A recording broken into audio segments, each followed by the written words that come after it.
John Algani here today with the Greater Than Ever podcast, where I bring on special guests from athletes, coaches, and people inside and outside the fitness industry, where I learn about them and their history and what made them successful and how people can learn from them how to be greater than ever. So I'm after conversation. She's an IFBB Bikini Pro, a former Division I track athlete. She competed at the highest level at Weber State University. Originally a walk-on, she earned a full scholarship attending school and competing there for 4 years. She is an OG of Bikini, competing in 2012. In 2018, she did her first ever national show at the USA's, missing her pro card by one spot. 2019, she came back, not only earning her pro card, but winning her class in one of the biggest USA classes with over 222 total girls. She's navigated herself in the pro league, moving up the ranks, placing in the top 10, almost qualifying for the Olympia in 2022. In 2024, she brought one of the best physiques ever to the stage, taking third at Girl Power against the former Miss Bikini Olympia champion. She's a natural athlete, turning pro naturally, and also someone who is dedicated her whole life and dedicated a whole decade and a body of work to this industry, improving her physique and defining her muscle, refining her physique. She's done everything. She's doing her homework, trains in her own house, trains in the gym, and is also a great mother, a great wife, and someone who I definitely think is one of the most underrated genetically gifted physiques in the pro league. But 2025, after placing sixth at the Girl Power and having Optimum Classic not go the way she would hope for, she was starting to wonder what to do now and what's the next chapter of her life. The fit model division came out, and she'll be back competing on stage in the fit model category, which I think is great for her frame. She's 5'5", but also someone who has longer limbs and is someone who, for her to fill out her frame and for her to keep up the muscle, it's something that feel for her doing this fit model division is great. Bringing her on, I definitely got to have some fun learning about her and having great conversations and talks. And I definitely believe this is somebody I think can be an inspiration to a lot of young women, a lot of people who are parents and mothers and spouses to a lot of people. And someone who I think when she walks away from this one day and accomplishes what she wanted, whether it be winning a show or getting to the Olympia stage, she'll look back, and a lot of people look back and go and say, wow, this was someone who dedicated their life to this. This is someone who is an inspiration to many people. And I definitely think a lot of people will appreciate what she has done and what she has accomplished, but also maybe the life lessons people can learn from just being in the pro league and having longevity in the sport. Please welcome my next guest, IFBB Bikini Pro, Chantel Hall.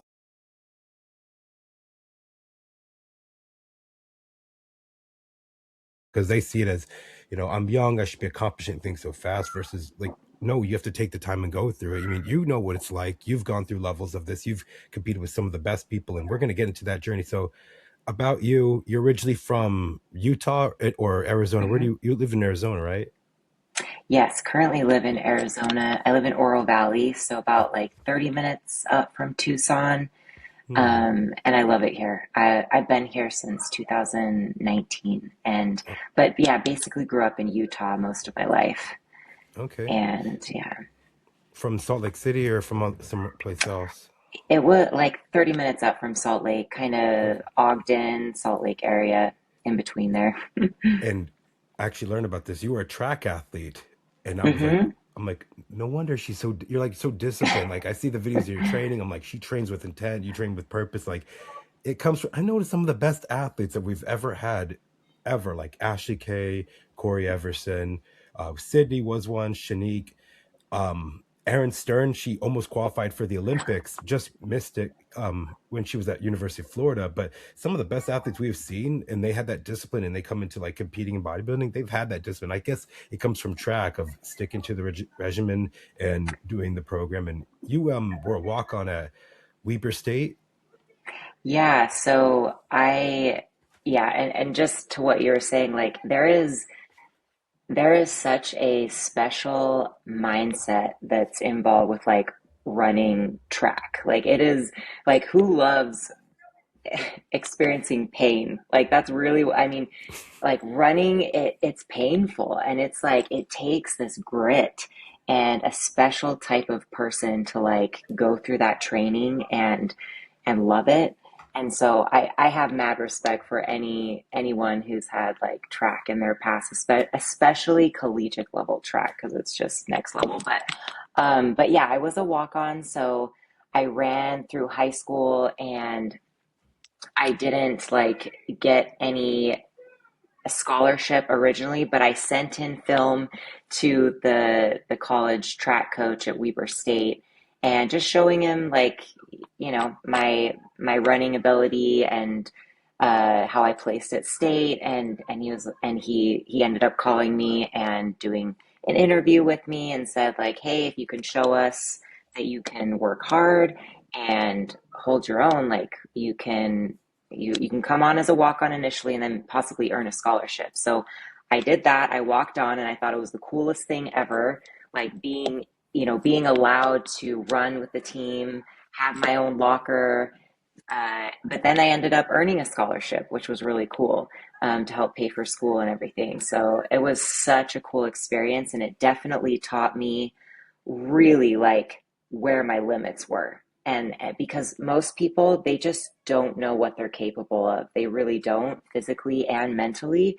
And that sport, like running collegiate track, oh my gosh, like it is still physically one of the hardest things I've ever done. And I'm so grateful for that, because it really did carry through into bodybuilding, which is such like a mentally taxing sport. I mean, truly it is, like mentally, emotionally, and physically, but I feel like more like mentally and emotionally, even more than physically.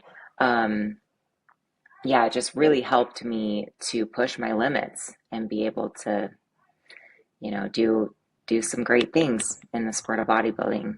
So, Yeah. And you know who's famous went to Weber State?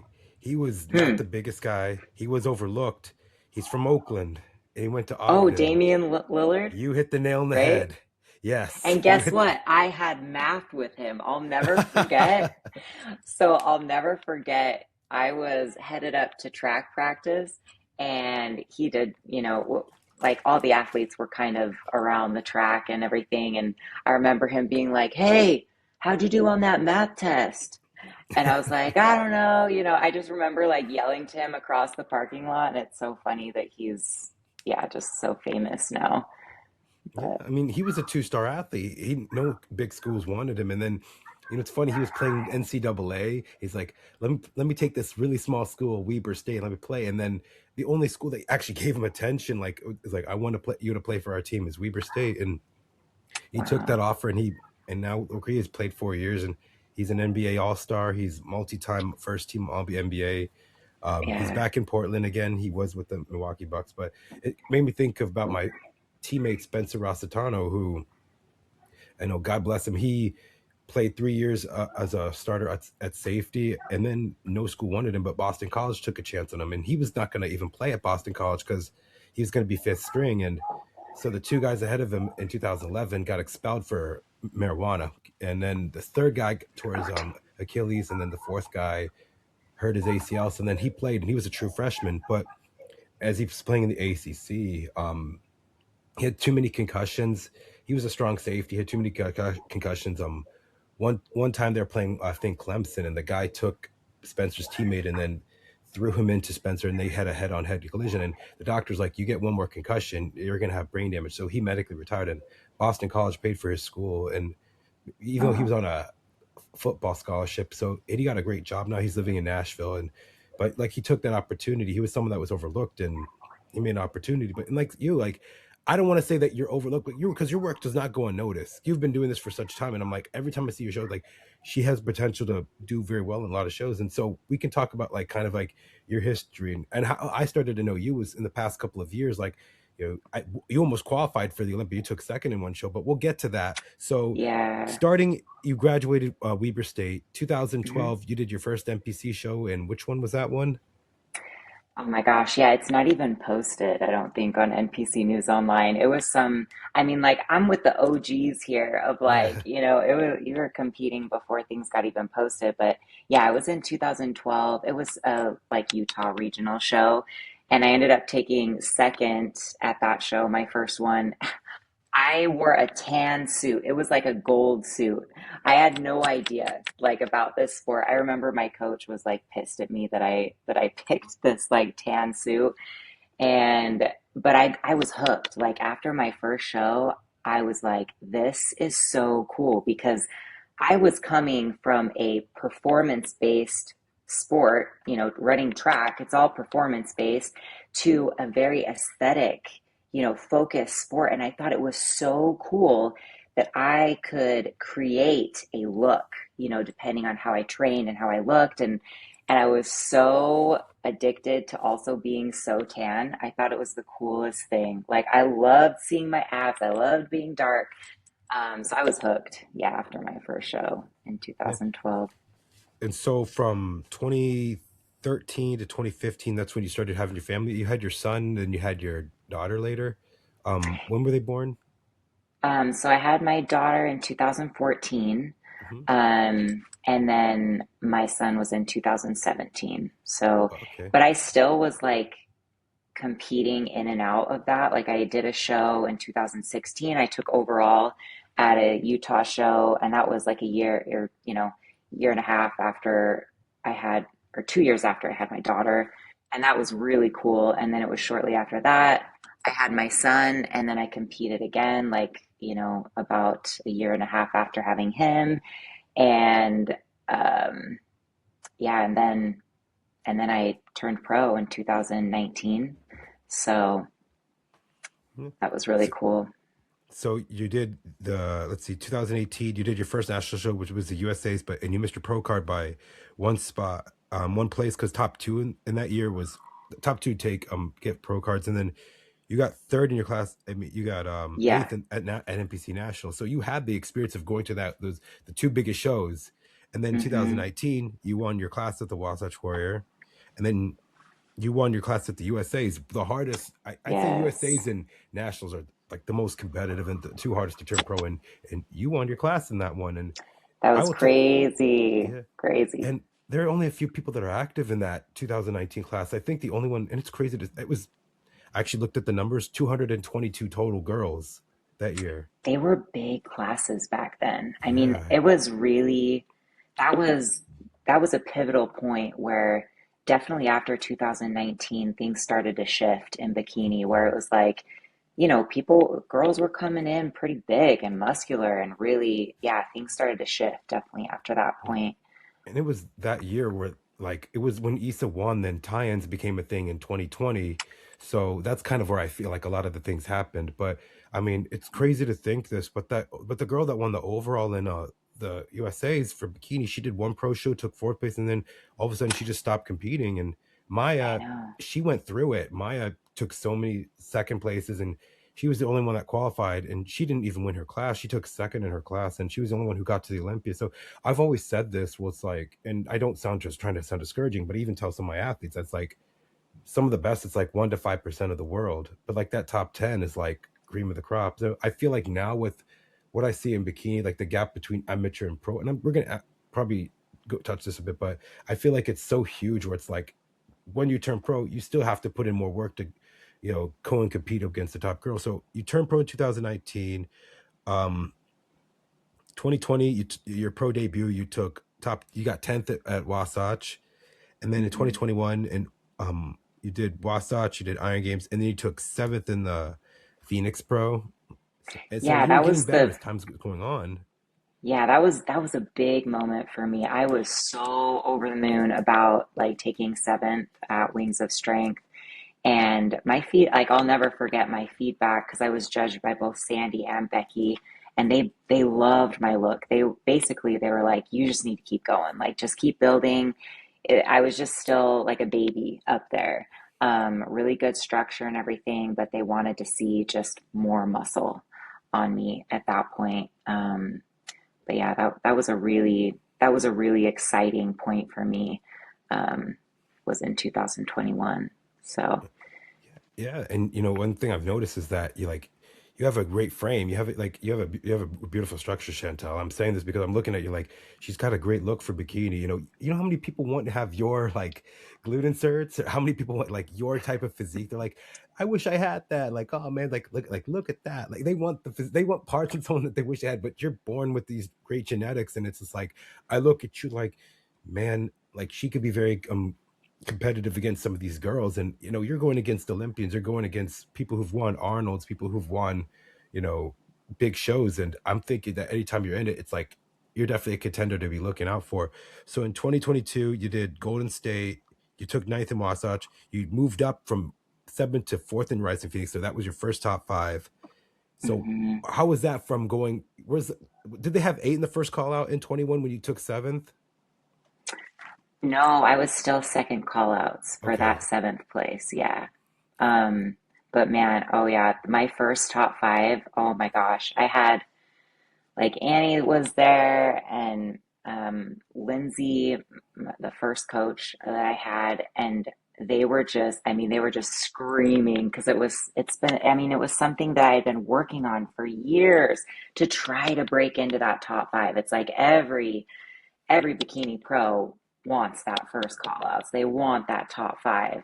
And oh my gosh, that was great. That was a great step forward. And then um yeah, and then oh You my did gosh. Sacramento Pro, Yes, and that's when I and took you almost second. qualified, and you almost That qualified. was oh, I was like, yes. Vanya was already qualified because she won Nashville that year, but she did one thing before, just because that was when they had that long qualification period until like end of November, and Oh so yeah. you were in front of Sandy, like you almost qualified, and you were just right there to win. I was like, in between you and Vanya, I'm Yes. like, oh my goodness, she's gonna do it. Like, hey, like that's that Chantal girl, like she's been doing very well, and I'm like, she's right there to win. It's like, oh my goodness, she might take it, and then so you took second, and what was your feedback from that show? Um yeah, I remember Sandy was like, you just need I think the only thing she said was just a little bit more size in like my shoulders. I think that was the main thing of why Vanya beat me was just her shoulders were a little bit more bubbly. I mean, she's got short, muscle insertions. My muscle insertions are long. Like my glute insertions are so long and everywhere. I just have long muscle insertions. But yeah, I think that's all that she gave me. I mean, she might have said build up my legs a bit more because that seriously has been repeated feedback for me is more muscle in my legs, in my quads. But yeah, that was that. And it's funny about that show because I was actually like I stayed quiet about that show because it was a last minute decision. I, placed four at Wings of Strength and I was like, gosh dang, like, should I do this show in was it San Francisco? Gosh, I forget. Or Sacramento. Sacramento. And and I was like, I'm just gonna do it. I'm gonna do it. So it was like a last minute decision. I even ended up telling my coach, like as I was driving to the airport, that I was gonna do it. So he didn't even like know. And I was like, I'm just gonna do this. And I'm so glad I did. Like I can't even I it was such a surprise to me with second place. I'll never forget I think it was oh my gosh, I forget. Jody, they called her for taking third and I was like, "Oh my gosh, like I'm in the top two. This is crazy." That was yeah. Um so yeah, that was the feedback I got was just grow bigger. And I mean, that's what I did. After getting that feedback, I was on fire and I was like, okay, I'm gonna build, build, build. I did a really good building season, like the best. Like I had so much size on me that I had built. I was working with David Herrera at the time. Yeah, he was my third coach that I had gotten. And unfortunately, like that year after I had built all that muscle, we just didn't quite nail my conditioning and I just didn't follow through. Like I didn't get what I wanted out of that build and taking that time to put on the muscle. I think we were kind of a little thrown off. Like we weren't sure how to gauge my conditioning because of the extra muscle that I had on. Like we thought I was ready, but like, oh, I still need to be leaner.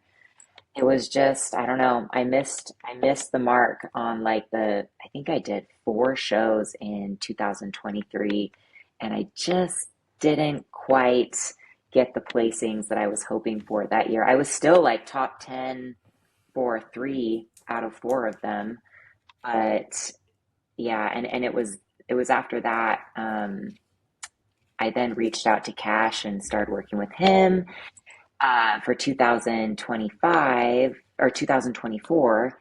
And that's when I had, I did really well the first season working with Cash. I was so happy about Girl Power. That's still one of my most like glorious moments as a pro, is like being in that top 4 comparison, being compared right next to Ashley Kay. That was just so cool. I will never forget that. That was a Yeah, really awesome prep and I love. everything. Do you like that show better than Sacramento? In a way, I do, just Not because because of the of who I placement, was but the up physique. against Yeah, and the and who you're. physique too. Yes, like the physique I brought, it was really the best muscularity and conditioning I'd ever brought. And so, and the fact that, yeah, I mean, it was a tough show. There were a lot of good girls at that show. It was a big show. Ashley Kay was up there, and I mean, she's amazing. She has an incredible physique. So to just be even just in the mix, being compared with her was an honor. It truly was. And I'll never forget that. It was a rush for sure. It Yeah. was really neat. So in 23, you had 13th in Nashville, 7th Iron Games, 9th Sasquatch, 7th Right Physique, and then 24, 7th in Wasatch. So you improve the same show that you did almost like a couple places more, and then so then sorry about that. So then Clash, I'm sorry about that. I'm gonna have to drink. Oh, you're good. I had a sore throat, so sorry about that. Hmm. Um, Arizona, you placed ninth, so you were getting better. Like I think 24, I think one of the best seasons. So then 2025, sixth in Girl Power, and then Optimum Classic. I mean, Oh man, I Optimum know you. Classic was. I lost my luggage for that show. Like I Yeah, don't. It was, yeah, that was crazy. I don't even like to remember. Like I like to think of my last show just being Girl Power, yeah. in 2025. But But I wanted to kind of touch on that. Only I don't want to yeah, make you think about it. So it's it good. just seemed. I kind of read it like you seemed frustrated. You kind of felt like you said, and I'm going to say this. You said, I feel a shift coming in my career. It's coming more and more clear that what direction I might take. So shout out to Brittany Gillespie. She had an extra red suit for you. It looked great on you. Um, Yeah.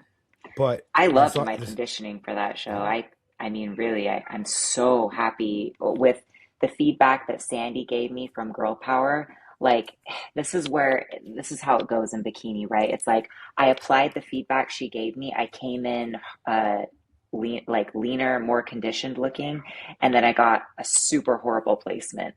And so I mean, for under the circumstances too, I'm just proud I was able to get up there and showcase that physique.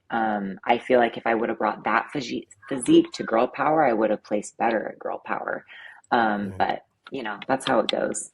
yeah. Sometimes in bikini, and I've don't want to sound like I'm complaining, but sometimes the inconsistency is really huge. Like, and it also it's like who's up in the lineup, who's judging.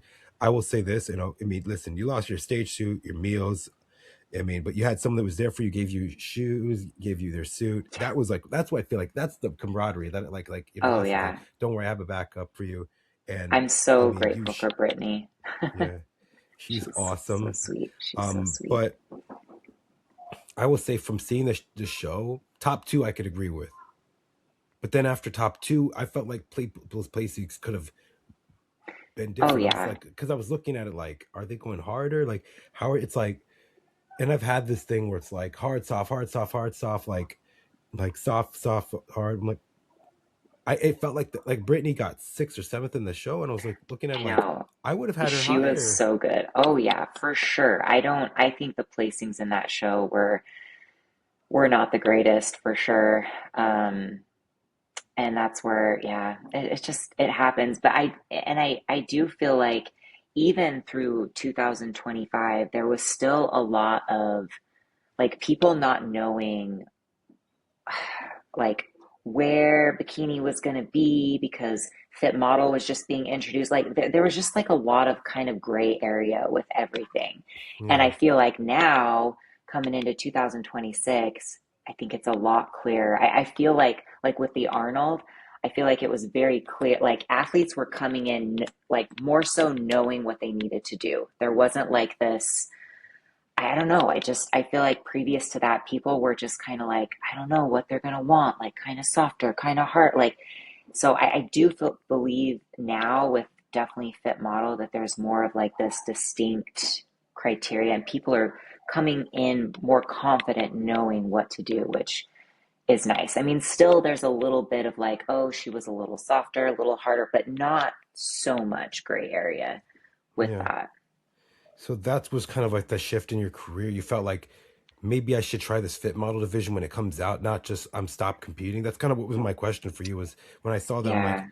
I was like, oh, my dream was to like see you accomplish that goal of getting to the Olympia stage. I know that's something you've been working for, and you train like I see it. You're in your living room training. You're in your garage training. You go to the gym to train. You're with your kids and you're Yeah. training. Like like you're going through, and they're like, "Mom, why you do this?" Is like because I'm doing this because when you have a goal and you want something in life, you're gonna go for that. And I'm looking at that's maybe what you have for your mentality was like, I want to. This is not just. I don't see just going to Olympia as an end goal. I see it as something where it's like, I worked for years for it. And you look, I mean, you've gone through it because, and you're a perfect example of I've gone through it. There are levels to this because you kind of see like, and I don't want to take away anyone's hard work. We see people outside US and it's like they turn pro, they win their first show, they're going to Olympia like within like bam bam bam. But when they get there, they don't do very well because they're not used to being with big lineups. They're not used to some of these, top girls that are in the top 10 or some of them. And I'm just like,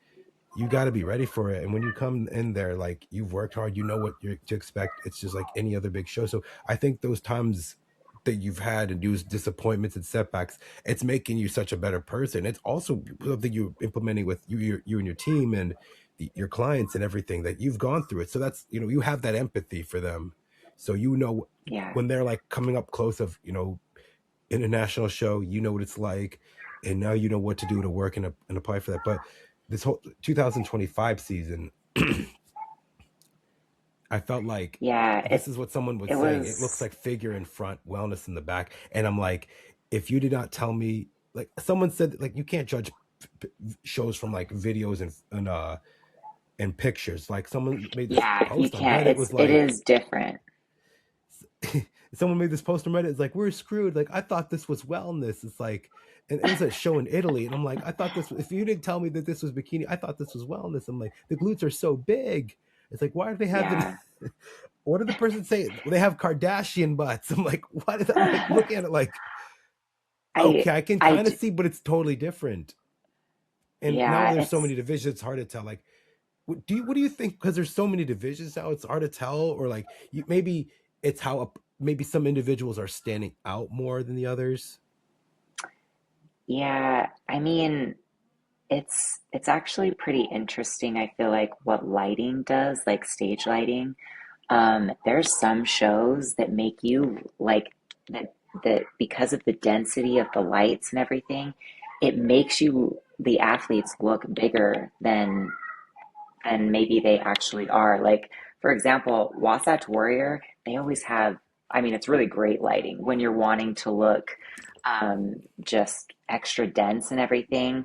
Um, so sometimes I feel like that plays a role too. It's just simply the lighting at the show.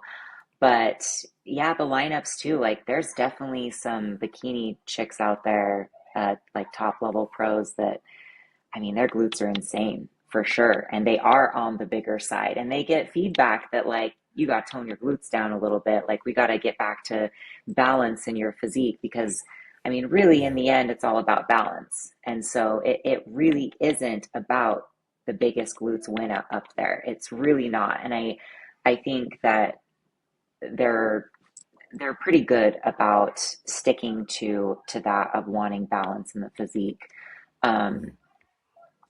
but I wanted to say that after Optimum and seeing the girls up there, and it was probably also just feelings of like not placing well and like all these things, but like I don't know, I saw myself up there with all these girls, and I just I felt pretty small, honestly. Like I looked at my legs and I was just like, in my mind, I just felt like I still had so far to go.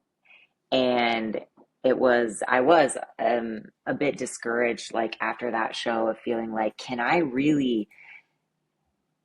really keep going for this? Like I feel like I'm working against my body here in a way because my structure, it's hard. I would say I'm maybe on the taller side for, I mean, I'm almost 5'6", which I feel like with with how tall my legs are, I look like I'm like 5'7", 5'8". I feel like with how long my legs are. Um, but I am on the taller side, and so for me, putting on the amount of density that I need in my quads to be like consistently up in the top five, it's like, man, it's like I either get lucky and get up, get against girls that are kind of more similar to my structure, but I can't compete just based off luck or, well, this judge, I do well in front of this judge or whatever. So I'm going to do like, I'm like, I don't know if I can have this undeniable look that I feel like I don't know. Mm. It's a lot of time and energy to be putting into something, being like, well, maybe I'll get lucky at this show. Like I just didn't want that. I didn't want to be dealing with just doing something and praying to the bodybuilding gods that I was going to be like in a favorable lineup to my structure. And not to say that I don't bring like I definitely am proud of the conditioning and the muscularity that I would bring to the stage, but I felt like it was starting to get away from me, where I felt like I was close, but yet so far away is what it felt like at that point in my mind. And um, yeah, and there were other things that played into it. Like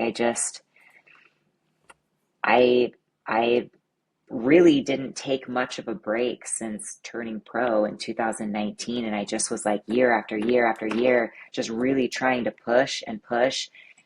And I was really starting to feel burnt out, like mentally and emotionally and physically. Like I had substantial hair loss after Optimum Classic, after my season in 2025, and that just it was really hard for me. I felt like I was kind of breaking down, and I knew I needed to make a shift. And my kids, I would say they're so my boy, he's 9 and my daughter's 11, and they're just in this really special age where I didn't I want to be present for them Yeah, because they're and coming of age in adolescence, and that's yeah. another reason. I think that's another reason Hani stopped coaching because his son, he wants to be there for him. So when they get into that like teenager age, you want to like be there when it's like really crucial for time, and that's what I love that you're Yeah, saying right now as a mother. And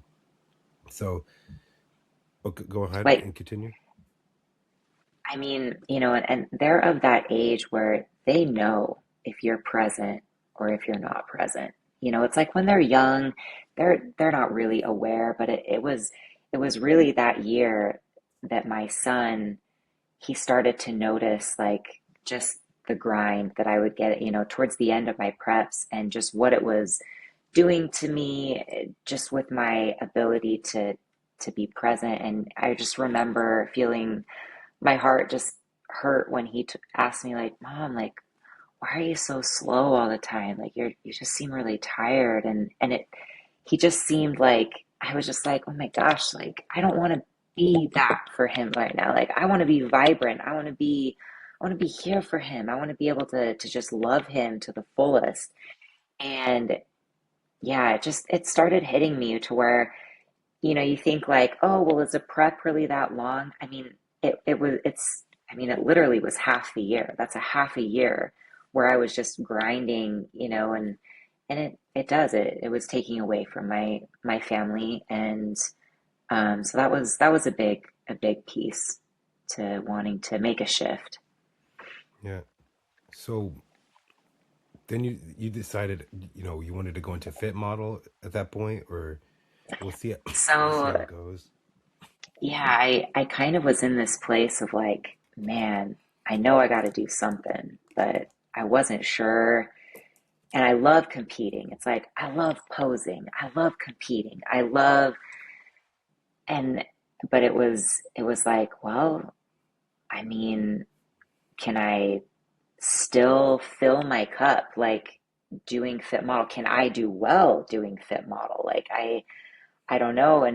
But yeah, there was a big part of me that I was like, well, these are my two options. Like I either stop or I try fit model. And I was like, well, I don't want to stop. Like I'm just, I don't feel like I'm done yet. Like I don't feel like, I still feel like I have more to show of myself, like more to just give. Like I feel like I am blessed with this. I feel like this is my thing. It's all like once I got into bodybuilding, I'm just like, man, this is my thing. Like, and so I feel like I have unfinished business, and I'm hoping that I love Fit Model. I really do. Like I have such high hopes. I'm working really hard right now to fit this new criteria because it's very different from bikini. I can't, Yes.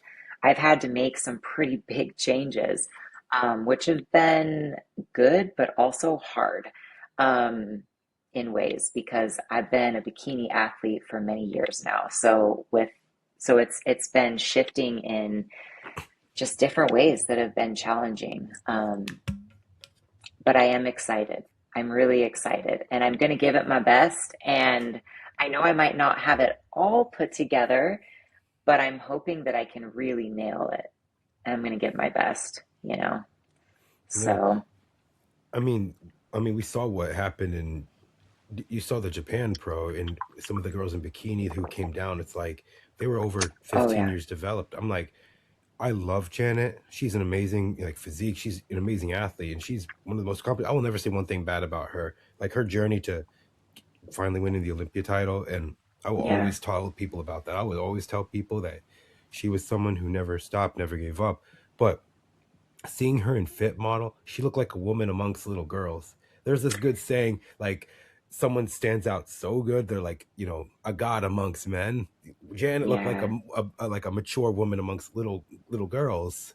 So it was just like then you saw like the people who were overdeveloped, they had tie-ins, they were outside the top 10.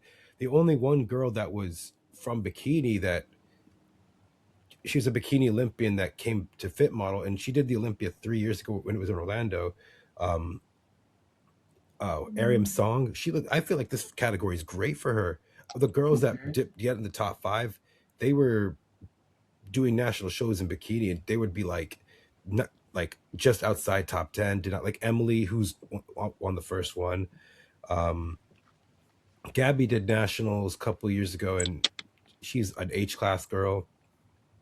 Yeah. And she took second. And then Angie, she did bikini for a while, but just could not put on so much muscle for her frame. She looks, Hmm. people think she's more bigger muscle. Like she's only 5 feet one. There's not much she can add to that frame. I don't know if you remember Sonia Gonzalez, right? The first Miss Bikini Olympia winner. Oh, Um, I think so. Yeah. Kimoto's athlete. Hmm. She won the first one in 2010. She was in figure before bikini, Yeah. but but she's 5 feet nothing, and she could only push herself to 120. There's no like if she goes to one, she tries to push it to 130, 140, her body will get distorted. She's like, no, I can't, this is how much as I could do. There's some people just physically can't keep up with them girls in bikini. I think you could keep up with any bikini girl, Chantel, But I feel like Yeah. some people just it's so much, and it's like some people just cannot do it. So it's like pick a category that works well. So that's why you see some of those divisions. Like you look at the Arnold, people are like, why are the guys looking? Why are most of the people walking around look average? It's like, well, because classic and men's physique and bikini are really popular. It's like because Hmm. that's the thing people can relate to. That's the physique people go, oh, Yeah. they look like they don't know any influencers at all. But then they see someone so big, they're like, whoa, they've never seen someone that big in their life. And it's funny when like Asian competitors, we're like we're small, but when they see us, they're like, whoa, we're giants amongst them because they've never. And I think this category is great for them because when they come to the U.S., when they qualify, they get overlooked and they have amazing physiques. They look unreal. And I think South Korea is definitely going to be that region that has a lot of the girls in fit model. I mean, that's where most of the I shows are. But Yeah, it's gonna be interesting. I mean, yeah, if I'm being honest, I feel like bikini is not really like girls now walking around like a top bikini athlete, like they don't look relatable. They look insane. Like I yeah, feel like I think fit model is definitely like more of this like attainable look for sure. And it's I mean it's still gonna it's like I feel like I've put in years of work to now be in this place of like I don't need to put on any more size, for fit model. It's like, oh, I'm here. Like I'm enough for sure. Maybe I'm probably, I gotta work to tone it down.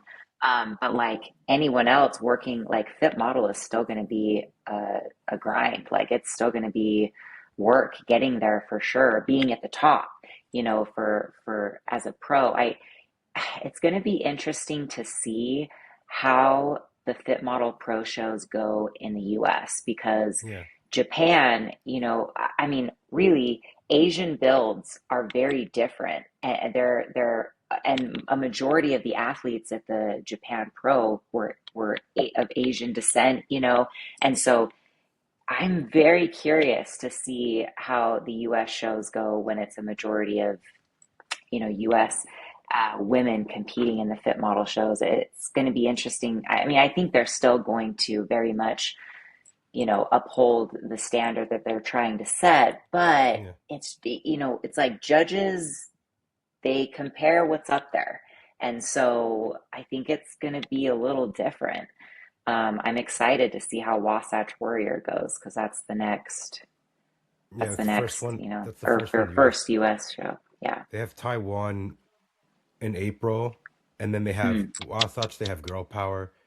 Then they have California. Then they have New York and South Korea, and then the following is Pittsburgh. So I definitely think by Pittsburgh we'll get a good look, especially with Pittsburgh being one of the big shows with all the Olympia judges as well. But I look Yeah. at right now the fit model in Japan. We had 17 girls from the U.S. go to Japan. Like Oh, that has been the biggest like girls from US going outside the US to compete. It's bigger than any show that's ever like AGP used to have like our top Olympians like Courtney, Angelica, Janet, Ashley, Laura Lee. They would go in to do that, but it would not be less probably than 15 to 10 girls at most, like right. total. Yeah, that's a lot. But most of them were American in Japan, and that was like wow. But I look at let's see, I think by the time, like I said, by the time we get to May, I think we'll see what the division's heading to. But I definitely think these shows are going to be very competitive. There's only about like I think 11 in the U.S. right now, and the rest are outside. So only 20 shows. I was so happy when Whitney Weiser got the sponsors to help support for Fit Mom. I'm like, please, we can have this. We can Hmm. do it. And God bless Robin for being the first one to have, you know, the Fit Model Pro show. Cause I definitely think they're looking at it where it's like, can this get an ROI out of it? Can it really? And I definitely think it would. I think people are going to buy into it and they like the look so far.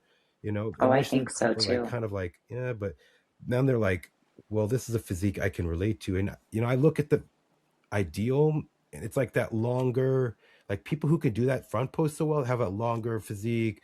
And I definitely Yeah. think you have that right frame for it. And I wanted to pull up your USA's. Yeah, I Uh, hit the X. Well, so I used to call it the X pose, but the fit model front pose, I mean, that's what I turned pro in was was that pose. Mhm. And I remember, yeah, that was a pose that helped me showcase a little bit more muscularity in my physique is why I hit that. But um, yeah, it's kind of going back to fit model because this look in 2019, honestly, this is like a fit model look Yeah. when I turned pro, honestly. And so for me, it's like it's bringing back a bit of nostalgia of like, oh my gosh, like I used to hit this pose all the time. And but I will say now I have changed it a bit. And I actually like it a lot better with how I'm currently working on hitting it. Um, but yeah, I it's see. it's kind of crazy. You're doing it, is it on a different side or is it just the mirror? Yeah, I flipped it Okay. just for fun. But yeah, it's a little different. Like it's they But kind of want you now posing a little bit like more forward, right, not twisting so much like bikini. right. Um, so I'm working on it. I'm But no, practicing. it looks good. I mean, I would say this when it came out, I'm like, I'm hoping it doesn't go back to that OG bikini where you're so slanted over, it looked like someone snapped your back in half. I just never liked that look against Yeah. when they did fun pros of today. I like it so much better, but I definitely think you have the right proportions and the right like frame for it. And I definitely think you have the right structure for a fit model. And I'm looking forward to seeing what you're going to be doing. And so you're going to see how a couple shows go before you decide which one you go. So now you're working with Jamie of Fit Body Yeah. Fusion. Yeah, I decided to work with her. I mean, she's amazing, obviously. She's got the some of the top athletes in the world for sure, and she knows what she's doing. She's been great to work with. She's just very caring and supportive and knowledgeable. I've loved working with her so far, and I knew that if I was going to come out in this new division, stepping on stage, I wanted to be with a coach that just knows what they're doing and is in it. She's so in this world and she knows the ins and outs. She's got lots of athletes. And so I just knew that I knew that I would be really confident going into this season with this new division being under her care. And and yeah, I feel like she's got a great eye and we're working really hard to fit the criteria and she's very detailed and we're just fine tuning all those little details. It's like you get to this level of being a pro and it's like I know the basics of what to do. Now tell me the nitty gritties to really bring this in. And that's what I need her for. I need that very detailed eye and I need her to be there at the show, like fine tuning those last minute details and peaking me appropriately and just all of that. So yeah, it's been great so far. I'm really excited to see our first show through together and continue to fine tune. Yeah. So I wanted to get into questions. We did kind of go over that. So how many coaches have you worked with in the past, and which one? And now with Jamie, so which one do you feel like did every coach do something different? What was something different with your other coaches that you feel is much better with Jamie right now? Yeah, I mean, my first coach was Lindsay, and she's my leader of the company I work for, Oh, Fit Fitness. She's one of the master coaches for that team, and she's amazing. She's just always been. She was an amazing coach. She's who helped me earn my pro card. She coached me for that, and then she coached me for a couple shows after I won my pro card, and I then decided like, okay, I need to work. I need to continue like getting different eyes on me, and then I worked with Dr. Joe Klemzowski, I think is his name, the diet doc. I don't know if you've heard of him, I but think so. he actually works alongside. oh my gosh, see you later, leaner. Why can't I think Adam, of Adam, Adam? or Adam, yes. They kind of Adam did a Atkinson. podcast together. Yeah, Adam Atkinson. He's wonderful too. But I worked with him for a bit, and he he kind of taught me. I mean, yes, like from all my coaches that I've had, I've learned things. So I had Lindsay, Dr. Joe, then I worked with David Herrera. He is a powerlifting coach, very experienced with like strength and building muscle. And I worked with him for, I think it was about 3 years. And I learned so much from him as far as like different training techniques, really like how to push intensity, more than I ever had in the gym, with intention and also like special training techniques and such. He was great to work with, and I very knowledgeable, and I loved his communication style. And but David Herrera is mainly in like the powerlifting world, and so in the world of bodybuilding, he didn't come to shows with me. He didn't really know like that detailed, like his eye wasn't quite to the level of detail that it needed to be, and that's partially why I kind of in 2023 I missed my conditioning, and it just things didn't quite line up, unfortunately. And it was after that then I worked with Cash. Cash was great to work with. I really loved my first prep with him. He was great. I still think he's a great guy. I mean, for whatever reason, I tried to work with him again, and I don't know, he just wouldn't get back with me, which is unfortunate. I don't know. I mean, he's a busy guy, I guess, but so then in 2025, I decided that I wanted to have my best friend. She's like a sister to me, but Annie helped, like her and I coached me into the Girl Power Show. Um, and she knows me so well. I mean, she knows my body so well, and I know my body so well. That was actually a really fun prep to do that myself along with her. Um, but yeah, Cash, David, I mean, I learned a lot from, it's like just a lot from all of them, and just slowly building my knowledge from one to the next. And Jamie, I mean, and there's been little things that I've learned from Jamie for sure too. Like some of the biggest things from Jamie that I've learned is just prioritizing specific core training. I wasn't really training my core as, I mean, I'd always train my core, but not really in some of the ways that she has me training it. And then a bit more emphasis on certain like upper glute exercises to really help build a bit more density on my upper outer glutes. So yeah, just little bits of, and then just continuing to compile all of that knowledge, and taking a little bit of what I learned here and applying it and here. And then it really, I feel like there's a lot of benefit in having multiple coaches for sure, because every single coach is going to bring you something, no Yeah, doubt. So I appreciate all of them. I truly do. yeah. And But yeah. I wanted to ask, initially when you went to Jamie, were you in that mindset of fit model? Were you still in like, do you think that you could work with me in bikini, or did she suggest fit model for you? So I came to her wanting to do fit model. So she was like, "Are you sure?" Like she's like, "I really think you can still do bikini." And yeah, I said like I'm wanting to step away from just what's required for bikini, because there is a level of training intensity. Not to say that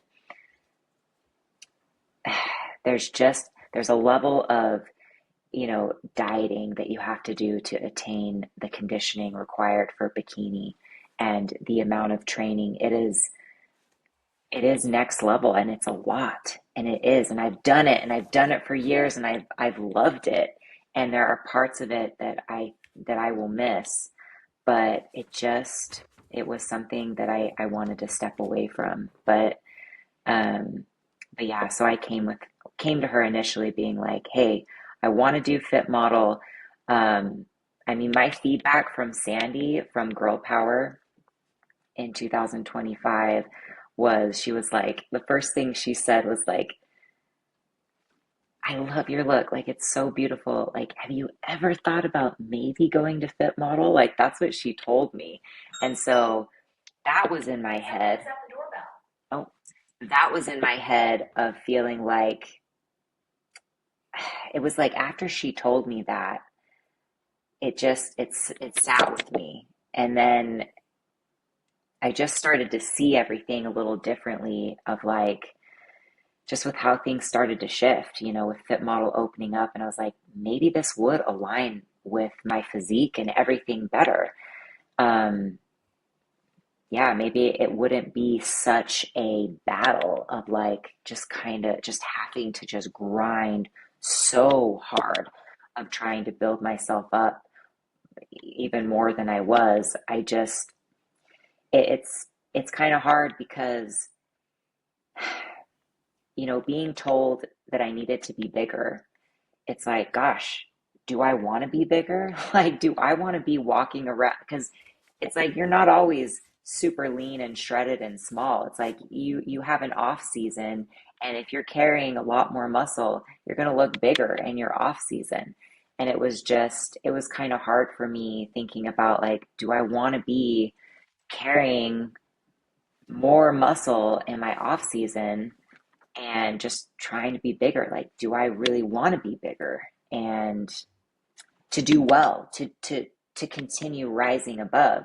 Because it's like I could keep bringing my same physique, but then I'd be getting feedback consistently of like, yeah, you need to grow your legs. Yeah, you need to be bigger. You need to be bigger. And especially at this point with where Bikini's at, I know I'd be told you got to be bigger. And I want to be in this position of like being there, of like, yes, you're here. Um, but yeah, I mean, it wasn't an easy decision to make at first, and then it became easier though. Over time, it felt more right. Yeah, I mean that was great to like and getting to know that, but and especially what you want to align your physique with, and obviously you want to do something where you can do very well, and it's like you've put in the work for many years, and you know your work, like I said, I see it. Your work does not go unnoticed, so I appreciate you. I don't like I I don't want to say you're underrated, but you have such an amazing physique that I'm like, man, this is like something that could do well. Like I told you it earlier, like this is a physique people would look at and go, I would love to look like this. Some people wish they had your Yeah. type of genetics and your muscle insertions on their body. But going into your favorite, like, I wanted to ask you this question: who is your favorite bikini athlete and favorite physique of all time? Like any year, if you had to pick what year, like that was what I aspired to be like. What was your favorite like all time? Well, I don't know if I could tell you a year. I did look back of like the top five for 2021. I really liked those looks a lot for sure. Um, I feel like it wasn't like back in 2021, like they were amazing physiques, but it's kind of progressed now to where it's just so muscular and so shredded. I just feel like, which is amazing. Like it's amazing that they can get their bodies to this level. But I appreciate, I really appreciate the look of like 2021, like those looks, because they were, I guess maybe in a way a little bit more feminine to me, like just not quite as hard and big. It was still just a little bit more feminine. So I do like, I love Maureen. I love her posing. Like she's beautiful. I've always loved her posing and the look that she brings. Yeah, she's just a babe up there for sure, and she's just gorgeous. If I had to say like currently what my favorite physique is, like at the Arnold, let's say like the top five, Um, I really like Ashlyn's look. I love Ashlyn Little's look. I just love the balance in her body. Like it's like Laura Lee, beautiful. She's got kind of a longer torso, and all these athletes, they kind of, they have different looks to them, right? And but I love Ashlyn's look. I think I love her glutes, like they're so full, and I love the shape of her glutes and her tie-ins. It just is really pretty to me, the shape of them. Um, yeah, so if I had to pick a physique, like currently, I really love Ashlyn's look. And she's really sweet too. Um, but yeah, I mean, Amy's amazing, like the muscularity that she has in her glutes and quads. Yeah, it's pretty incredible for sure. But yeah, I if I had to say what bikini looks I liked better, I would say, yeah, kind of in, closer to like the 2021 looks, preferably, for So like sure. when like But Gen 1, so like when Gen 1 that year. hmm Okay. yeah, yeah, I really like that look. But yeah, it's going to be interesting. I don't know, everything evolves in Yeah. bodybuilding, it feels like. So it's like, gosh, where is Fit Model even going to go? Like, is Fit Model going to just kind of creep up a little bit more? I don't know. I feel like it will a little bit more. I think they're going to hold pretty true to that, the criteria that they're trying to stand by, but it'll be interesting. It'll be interesting to see if it does. Yeah. I mean, I'm hoping like it was around the July time where the more muscular girls were winning overalls, and like in the North Americans girl Yeah, has the muscularity, wasn't posing as best, but she won the overall. So I felt like the one who took second, I wouldn't mind if she was a pro, but I would not have given her the over. And I was like, okay. But then when I saw Emma yeah, Henderson in Texas and she won everything, she won the overall, I thought, okay, they're gonna go small. And then she wins her I pro card know. at the Olympic Amateur. I was like, okay, this is good. People are saying like she was too muscular, I'm like, I know what she looks like. I've seen, she's been at the Olympia booth since 21, and she's only 5'2". She Hmm. used to hand out awards. She used to work the booths, and I'm like, what you see in a Battle Up Media Gecko video is not the same what you see. And I see her in person. I'm like, you're small. I thought you were Yeah. taller. I Oh, said, yeah. I thought you were, you're not. But you actually have an impressive physique. But I think, like I said, I feel like once the season goes, and because we have a lot more shows in the U.S. than outside, and um, not many, only one show in Europe for a fit model that qualifies this year, and so I definitely think that look that they're bringing, I guess, to some of the girls that we see here, they've improved their physique. They grew a little more, but they're not Hmm. going over the top. They're not pushing past where it's almost like a bikini physique. So I Yeah. definitely think it's kind of a good containment what we're having right now. So um let me ask you, but you did mention Marine. Was this Olympia what you saw get awarded? Did you agree with how it was awarded in 2025 with the top five? Or you kind of just, was it throwing you I off? was I know there's a lot of surprised. it, Oh, there was a lot of yeah. I controversy. was I'm way very neutral surprised. on it. I'm like, I can understand, but I was like, it wasn't very, like what we're seeing awarded all year Oh, kind of did yeah. not reflect. No, Um, I was very confused, honestly. But yeah, it's like, I don't know. I guess that's how I know the Olympia is supposed to be like the standard for the year, yeah, but I just don't feel like that's even realistic to holding it as a standard because I mean, a lot of the girls that are in the top five at the Olympia don't even compete at multiple shows throughout the year. yeah. So it's kind of hard to like, it's just hard to be like, oh, this is the standard when It's, all the physiques are different anyways. And so, yeah, I was a bit shocked for sure, just because what was being awarded was very muscular, quite conditioned. And that's, the least I conditioned don't, girl won. yeah, yeah.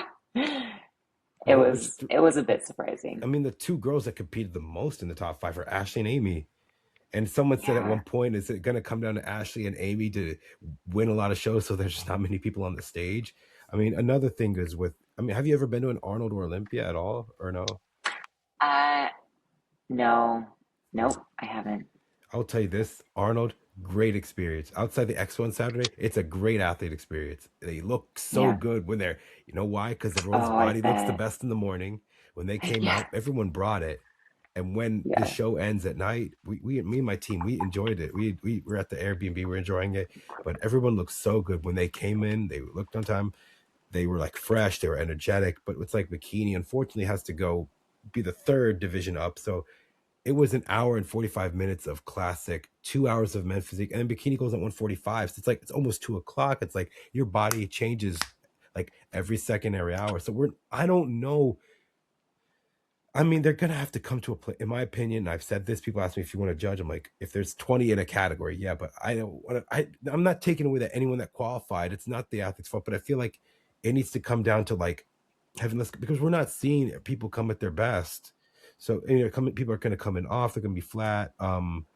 They're gonna Hmm. come in too pumped. That some girl said, "I got to work out backstage," and it's Yeah. like you got to see who's really disciplined into it. But one thing when I was watching Tyler's video, after recapping it, and I was like listening to Tyler's video, he's like, second through fourth place is the condition we want to see in Bikini, but it's like Marine did not have the conditioning you want. So I felt like there was a disagreement for, and I'm not taking away. She had great stage presence and great Yeah. posing, but I'm just like, it was like, okay, but what do you really want? Like, no one would have Yeah. an issue if Ashlyn had won. No one would have an issue if it was Yeah. Jazzy or Amy at all. I know. So that's It what is kind of just makes you interesting. like, okay, they're not going to compete all year, so then you're going to see them one time. Does it mean like I know. we've not had a dominant bikini Olympia champion since Ashley's reign and Angelica? But I've Hmm. noticed when a since well, Janet didn't defend her title in 21 after she did 21 when she won, but when Jen took the year off, when Maureen took the year off, um, Laura Lee took the year off and only did the Olympia one time, they wind up losing.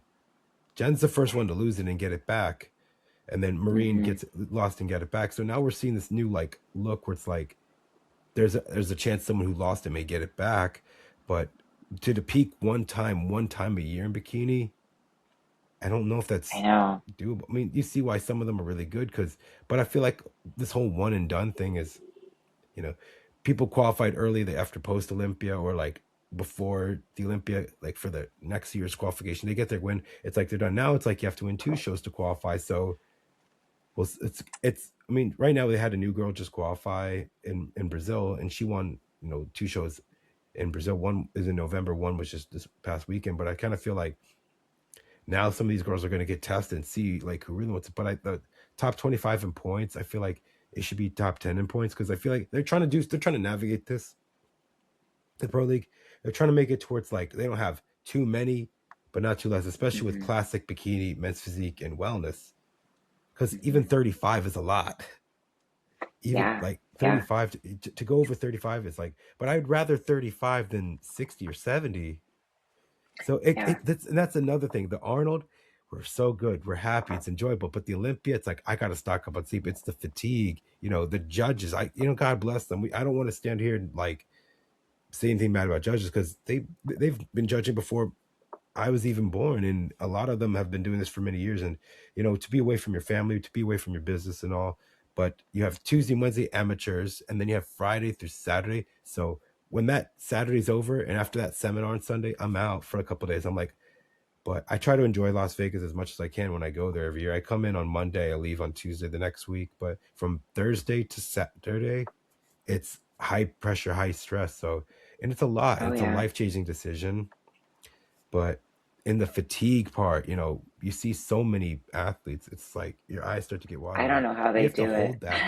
If you could hold, like, you have to hold that condition to come on stage for 45 seconds for your individual, and then it's like you have to make yourself you have to make yourself memorable now. Like you have no choice, otherwise you get overlooked. Hmm. So now you have to be in front of judges more. Do you want to be like in the top spots? You got to be memorable. I've said that. So I'm hoping me saying that's like I'm hoping people see it and like, well, if I want to be one of the best, I got to show that I'm one of the best. I got to compete with the best. I can't just do enough just to win. No, you need to do more. So, Yeah. I mean, Gotta I don't have want to that go it into this factor. whole like thing, but it's like that's what I kind of feel like it is, because a lot of people come in and they walk out disappointed because they get overlooked and all. But like I'm classic physique. I'm in class B. I have 20 to 40 guys Mm. to go against to an international show because of my height. I'm like, oh man, so I better come. This I was actually going to do the Warrior Classic this weekend, but earlier in the year, coach Oh, said, no, it's like, John, like you need to still grow. You know, you want to be a contender to win it, yeah, to win your pro card, and also you want to do well in the pro league. And my coach, he's done the Arnold. He's been second and fourth in pro shows, and uh-huh. I listen to what he says. It's like, you're right. You have to make yourself like stand out. You have to make yourself present the physique that's like you can do your poses, you can do your mandatories, you can do that so well. You know how to time everything, and just bring it. So he's like, you're right. Yeah. I need to grow. So I listen to what he says, and that's what I go with. So my next question to ask is, let's see, how much training do you do? Because it's like almost every, like, how much training do you do? Like, how many times a week? How many minutes? Because it's like you're in your gym, you're in your garage, your living room. It's like it's almost a different setting. Do you like do certain parts in certain areas, or like you have the machines, you have the equipment for what you want to do and what you want to target? Yeah, I have a pretty awesome home gym. I've got like, dual cable system. I got dumbbells, I got plates, I got a bench. Like I have a lot that I can do at home. So, I mean, when I was training for Bikini and training 5 days a week, I do my upper body days at home and I do my first two lower body days at the gym because, I need a hamstring curl machine, I need a hack squat machine, leg extension, and then I'd always do like, extra booty work like hip thrusts at home. So I'd be training 3 days at home, 2 days at the gym. Now for Fit Model, I was training 5 days a week initially, and then Jamie was like, about 2 weeks ago, she said, I'm taking out your upper body completely, and I'm taking out one of your lower body days. So currently, I'm only training 2 days a week, very glute focused, a little bit of quad. Um, and that's actually, well, it was very hard initially, um, because I like to train. You know me, I like to train really hard. I like to go hard. So it's kind of been difficult pulling back and because I like to train, you know. But it's been good and I can see, I mean, I'm trying to fit a criteria here, so it's a different kind of hard. That's the thing. It's like, is it easy not training as much as I would like to? No, but it's what I need to do to fit the criteria. So it's just kind of pulling back in different areas, just because, coming off of being a bikini athlete, it's like naturally I'm going to have to pull back in certain ways to fit what they're wanting for Fit Model. So, yeah, so currently I'm training 2 times a week. But luckily my arms are, it's like, you take a body group out and you're like, oh my gosh, are my arms like going to literally like disappear? But if you've seen me, I don't know, I still feel like my arms look pretty dang good at the gym. And I guess it's just been a kind of an eye-opening experience in a different way of like actually maybe in some ways I was actually overtraining. Like I think anyone who's in the bodybuilding world loves to train, right? If you don't Right. love to train, you're not a bodybuilder. Um, and I think a lot of us, I would say, if anything, we have a tendency of overtraining just because we love it so much. And also, I think we can get kind of mental about things. Like we feel like we're just going to disappear if we miss a training day. So it's been comforting for me to just be able to see like what a new type of training volume looks like for me and what it's creating in my physique and just more perspective. Like it's really nice. I'm just taking this whole experience as just more perspective of things to learn about myself, and because I can always go harder, like if I wanted to. Like it's this like, yeah, it's just more knowledge, more perspective. And um, I appreciate all of it. I appreciate everything I've been through. So it's honestly just a really cool experience to be able to experience all levels of different type of training, creating different looks, and being through all of it. And it's hard in different ways and challenging in different ways. And I'm here for all of it. So it's been new and exciting in different ways, um, which has been really nice to me. It's like fresh. It feels fresh. It feels exciting. It's a new challenge, um, because a lot of people may look at it like, oh, it's less challenging now, and how does that feel? And like, well, it's not. I mean, it's not, I'm not really looking at it that way, because this new posing. I mean, I posed for Bikini for years and I had that down pat. And now it's like being able to create like this faster fit model routine that they want to see and hit this, front pose for fit model perfectly and make it look effortlessly like I love to do with my posing. It's been work. It's been hard, but I love the challenge of it. So it's been fun. Yeah. Yeah, no, that's one thing I like. It's like you're up for any challenge that gets put in your way, and that you're willing to adapt and adjust and overcome. And okay, this is my feedback. I need to do this. I need to train differently. Like this is what I need to work on. You're like, I'm hitting that. That's one thing. It's like I like what you do and how you train. It's like this is what I need to work on. I'm gonna do this much. I'm gonna do more. I'm gonna train more intense. I'm gonna train more harder. I'm gonna you know increase. I'm gonna be increase my volume. I'm gonna be doing. I'm gonna my frequency. How many times I'm gonna be doing that my parts my certain body parts a week. That's one thing I Hmm. really like. Think that you take your feedback and you're like, we're working on it. Like there's no time Yeah. to think this is something I need to bring up. Okay, this was a little down. We're going back to doing that. I have to change. Yeah. So how is this is going into this question. How has your diet changed from going from bikini to fit model? As it foods are different. I know I know Fit Body and Jamie does macros. I've talked to a lot of their Hmm. athletes, and everyone's different and what works for them. Everyone's individualized. I mean, every coach has a different like meal plan, nutrition plan, macro. I mean, I'm kind of when I'm with somebody, I'm like, tell me what foods you like. Well, I'm kind of like macros, but I'm also like, I'm not going to say eat these foods only. I'm telling you, this is what your body. Tell me what foods you like. This is what your body's telling me, and I would look at them, and this is something I've also gotten from Dom. He goes like, someone eats a meal, check with me and send me check in within an hour. I don't care if you're at work. Send me what your body looks like within an hour. And he does that almost like every when they're closer to like the show. Me, I'm kind of like Yeah. I will dissect and see what's causing someone to like be inflamed, causing them like loading. When I give Mm. them my feedback, I'm just like, there's something that there's something that you're eating that is causing this. There's something that you're there's an ingredient in the You have supplement that you're in that's yeah. sensitivities too Yeah. and intolerances too. Oh, for sure. Like I mean, I track macros, but I've spent years dialing in what foods work best for me. Because digestion is super important for sure. You've got to make sure that your digestion is in tip-top shape. Um, Not only to like have a tight waist, but also just for your body to process the foods well, for you to grow and lose fat and everything. So, um, I mean, I've pretty much always been macro based. But that's because like I'm very good at knowing what works for my body and what doesn't work. And I also love whole foods.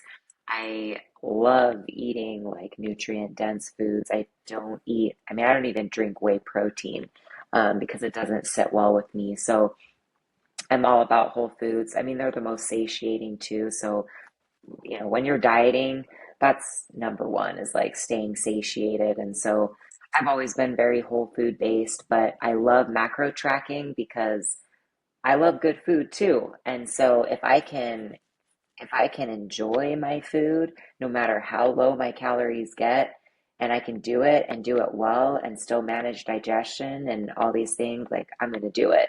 Um, and so for me, being able to track macros is a game changer. I wouldn't do it any other way. Just because, like, I know me, I know my body, I know it works well.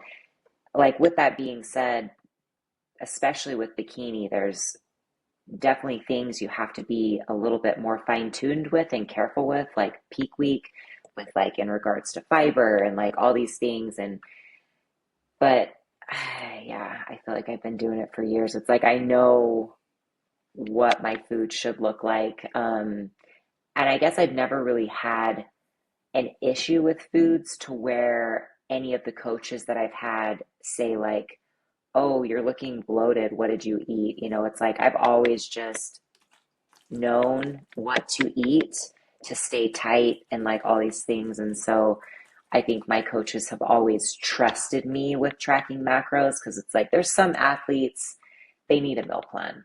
You know, they need to be told like, look, this is what I need you to eat.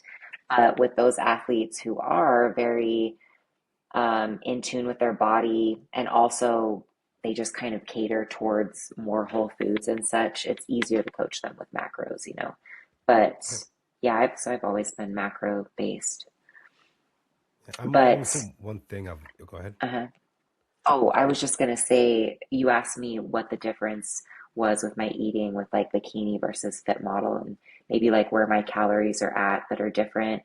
Yeah. Um, I mean, I'm sitting pretty nice right now at averaging just above like 2,000 calories every day, which is absolutely wonderful.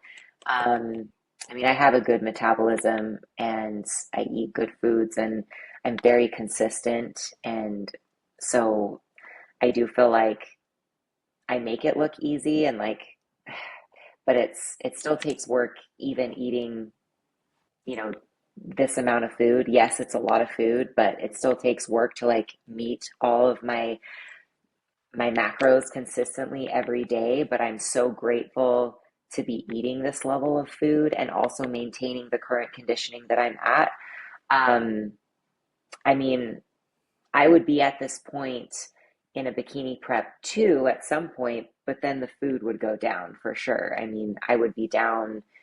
I mean, I got down to 1550 calories, so about, you know, more than 500 calories less trying to get to the bikini conditioning. But right now, it's like Jamie doesn't want my conditioning to move at this point. She is really happy with where it's at. So my food is staying at the around 2000 calories, which is really nice. Like this is sustainable. Like this amount of food I could eat all year round and be good, but that's what they want for the fit model division. I mean, that's what like the judges have been saying for fit model is like this is a look. We want a look being brought to the stage of like this can be a year-round look where sure it's requiring work, you work out, you eat good, all these things, but like it's not so much this big like in and out of your prepping. Now you're in building season like bikini is. It's really this like very sustainable look to a degree, you know, which is very different than what I'm used to, but it's been wonderful. Like it's been really cool to experience that of like, wow, I can like maintain this look and because I haven't done that for years. I've either been like prepping or then like body fat comes up more than I'm at now and I'm building and then I go back down and it's just like this up and down. So experiencing what it could be like maintaining this level of conditioning for the entire year is kind of wild. But I really like it. It's been cool. So, Yeah. I mean, from I was trying to say like, and I was happy you touched on the question. I was like, when I ask athletes like what I have, like tell me what foods you like, I'll tell you what your body tells me. Then I will go and assess and go and say, okay, these are some things I would suggest. What do you like? You know, what can you what is available? Um, and see how they respond from that as well. That's one thing I like. I'm not just eat whatever you want. No, I'm like, what do you like? Okay, based off that, you know, I will give them good examples of protein sources. You know, carbs. Obviously, I will always have rice. Um, rice, potatoes. I will always do, like fat sources, like your natural, like like your almond butter that you would put in the refrigerator, um, olive oil. Like I would kind of like give them example of that, and like sweet potatoes as well. Just seeing what they like, what they don't like, and how their body's going to respond. And obviously, we like up in their carbs, up in their adjusting their macros, their carbs, fats, their proteins. You know, cutting things out, see what they like. During peak week, nothing with sucralose in it. That's that may be my approach to doing things. Maybe it works for some people, maybe it doesn't. But Hmm. I Yeah, always want to there's see like, what like. There's always something that's affecting them and affecting a look. But obviously, as coaches, I mean, you go through this. We're making a guess of what's the best way that she is going to look her best on stage. What is the best way that her to have a physique that's really good, really peaked, on point. That's one thing I care about. But lately, this is something I wanted to ask. We talked about judges and stuff. Like, why are people so like? And I kind of blame promoters on this. They put the judges like for their promoting poster versus the athletes. I'm just like, do people care about who's judging more than like the athlete? Like, I'm like, when I'm in a show, I'm like, I don't mind who's judging. Who am I up against? How many people are in the show? yeah, How many classes are going up? I'm like, when my girls are up, I want okay, we go up at this time. We go up at this time. You're the third division up. All right, let's go. So then I know when to peak. But like everyone's so worried about who's judging. I'm just like, and then yeah. now they're emailing promoters of who's going to be head judge here. I'm like, you shouldn't worry about who's judging. You bring your best. Like, stop promoting them. Do you go to an NFL game? I don't know if you watch football, but like, I don't. But either way, do you go to an NFL game? And like, who's going to be the head umpire? Who's going to be the head referee? I'm like, no. Who are you up against? Who are you going to compete against? Like, I'm not like telling girls, oh, you're going to go against Ashley. It's like, if I like Skylar Lanier, my good friend, she turned pro in 2018 and won the overall junior USA's, and it was her fourth pro shoot. She saw Ash. She's like, "Oh, look, she's here. If I do good, okay. If I don't, you know what? I'll find out what I need to improve on and work on that." So I'm always like, you need to focus on what you bring in, and you do it so well. Like what I have to make sure my food's good. I have to make sure that I'm bringing it. I'm ready to go. I'm up for it. That's one thing I just wanted to just put out there. So, um, Yeah, it is very much you versus you. I yes. do feel like, I mean, I'd be lying if I didn't think, I mean, I definitely, I think every athlete knows kind of what judges, I mean, this sport is subjective. And Yes. so you naturally, like, there are judges that I know that I do better in front of because they just simply like what I bring, And so I don't know, it's kind of hard to not want to pick your shows based off of who's going to be judging. It is hard because those judges, they're only human and it's Yeah. subjective. And if they go for a certain look, it does impact things. I think above all else, it does matter most like who you're going to be competing against because the judges just judge what they see up there. They if you're the odd one out, then you're not going to do very well. If you match the look, then you know. So that was also another reason why I decided to go with Jamie. I remember I was just like, well, if she's going to be bringing a lot of these athletes to the stage, then I want to be bringing looks similar to that because it matters. That matters, you know. Um, you want to be fitting in with the majority of who's up there. It's everything. Um, Yeah. So this is a question that it may be a little touchy subject, but I've noticed even in like in bikini in the past couple of years, like all of a sudden like PD usage has been like increased. I mean, I just had an OG bikini on it, which I'm gonna have, which is a great episode. But she told me 10 years ago that it wasn't such like it was barely even like a thing in bikini, but now it's like since it's so competitive, PEDs, especially in the amateurs, it's being used more because it's like you see a lot of them oh go yeah, with coaches like here's client A, what to look like here, here's what she looks like in picture B, and then they'll go with that. oh Like, yeah. and I guarantee the first thing most girls will ask is, "What PEDs should I use?" And they're like, "I won't tell you. Like, I need to know if you could train." Like, okay, then they'll go with a different coach, and you start to see their looks Yeah, and their appearances change. But it's just like I've said this, you should wait before you even do this. I'm kind of telling this because I care about their health. I care about, you know, I It's a care big about female decision. athletes. Yeah. I care about a Yeah, female athlete's health. I'm not going to coach them like, I mean, I work with Bikini, I work with Figure, I work with now Fit Model. I care about them, their health, and how they're going to be their physique. I'm like, but you need to grow a physique for many years. You mean you turned pro at 27, 28 years old? let's see. I was 29. Yeah, Okay. Yeah, but 29. you were developed for many years. You've done this for some time. So I feel like your best looks are in you're like I said, now you see Bikini, they're in their 30s or they're looking their best. But like when you're past 25, your prefrontal cortex is developed, you know what you want.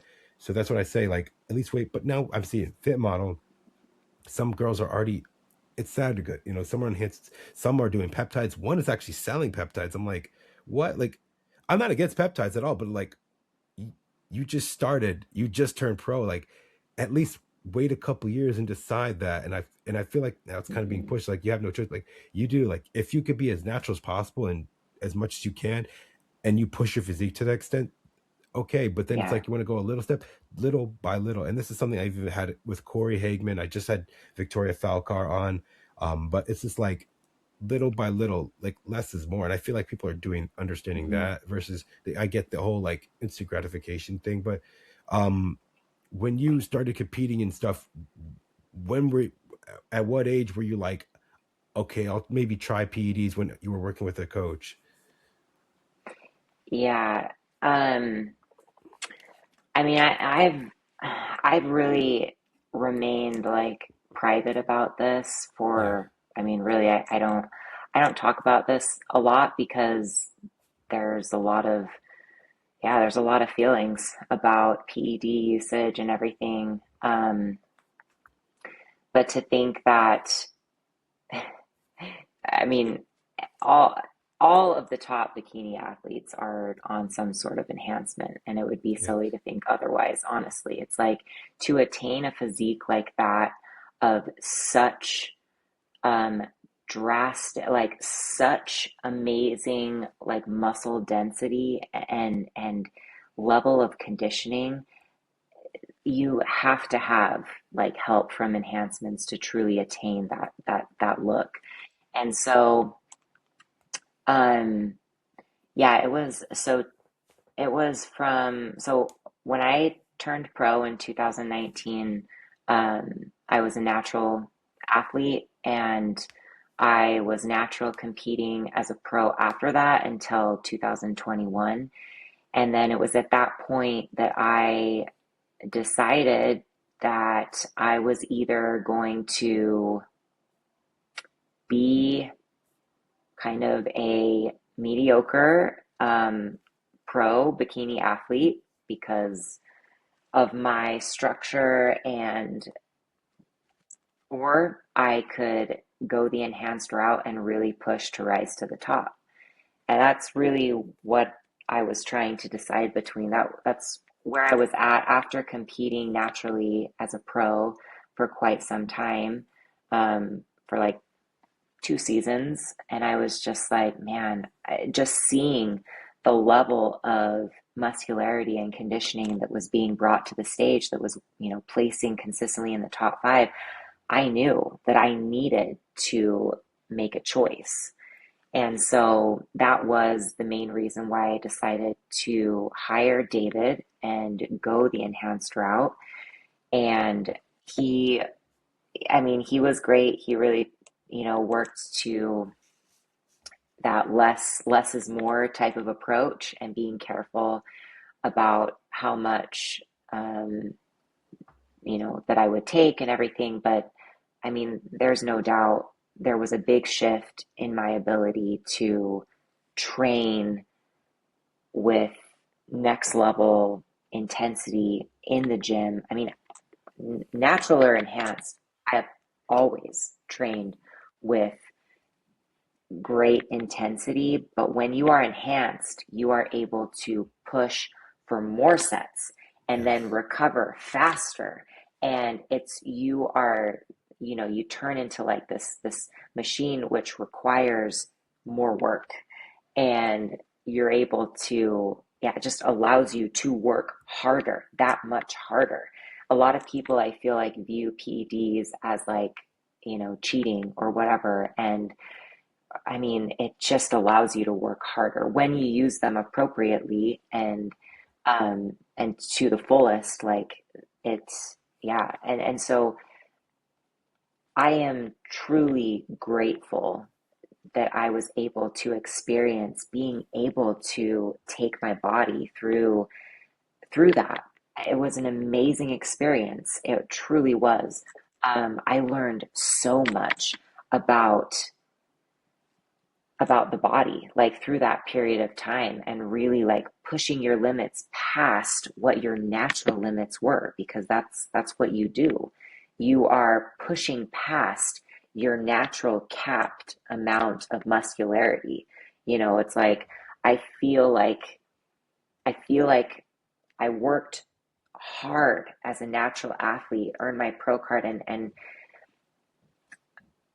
I felt capped out naturally in certain ways. And so from there, I was like, I need to either, I need to make a choice and I need to make a choice if I want to bring, a winning physique, a top level winning physique to the stage. And so, yeah. And so that's when I had decided it was in 2021. So that's uh, leading into the Wings of Strength show where I took seventh.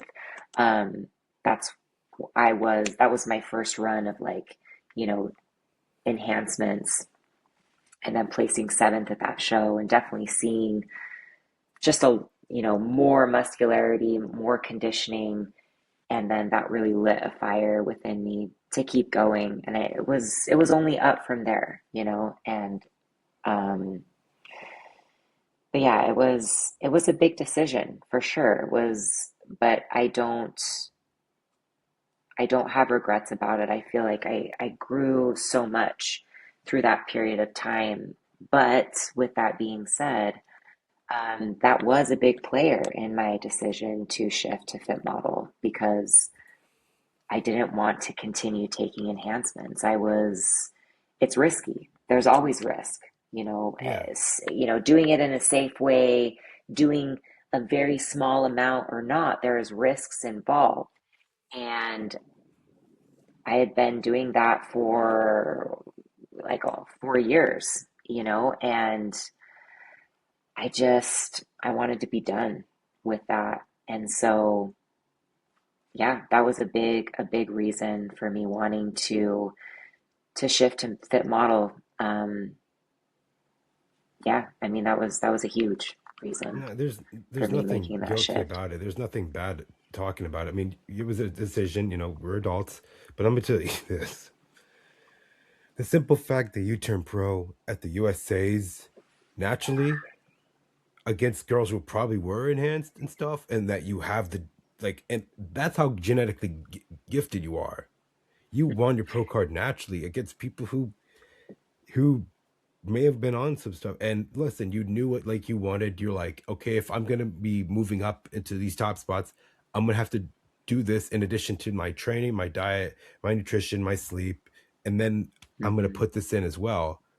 But yes, it does. It's like I said, performance enhancing. So your performance and training did more, and your recovery was was much more. So that's also why I say like you did it right, where it's like and you weren't gonna go over like many different compounds and high dosages. So the fact that you could Yes. be back to natural in fit model, I mean, like I said, you got great Yeah. genetics, Chantel.